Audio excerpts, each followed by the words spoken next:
Hey everyone, how you doing? It's Craig Campbell from Pastor Craig's Vintage Cards. Just a real quick video today, and you're looking at an Andy Livingston football card from the 1970 Topps issue. And you may be thinking, who the heck is Andy Livingston? And as I was going through my cards and sorting them out and looking at some biographies on the players, this Andy Livingston had a very interesting past, and rather an important one too, which was kind of interesting.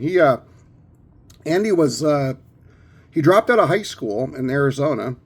His girlfriend had gotten pregnant, and he dropped out of high school because he couldn't manage being a father and going to school at the same time. He said he was working 16 hours a day. So he dropped out of high school. He ended up going to Phoenix Community College. But he and a lawyer, they petitioned the NFL and Pete Rozelle to allow him to enter the NFL early. And he was actually signed by the Chicago Bears in 1964, and he made his NFL debut on December 5th, 1964 against the Green Bay Packers. And it was a rather auspicious debut because he gained a -3 yards, and he only carried the ball, I believe, 2 times, and one of them was a fumble.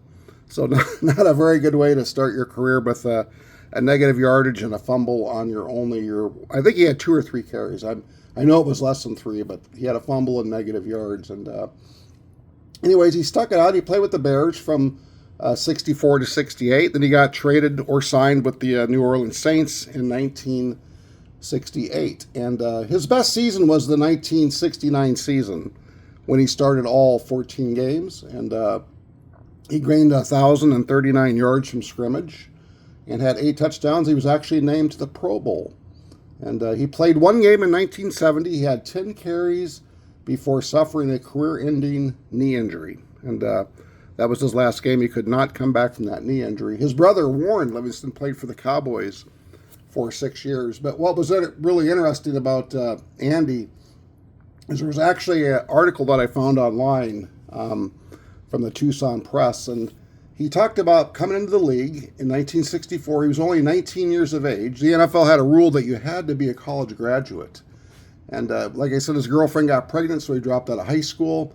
He said trying to raise a family and work 16 hours a day, it was just impossible.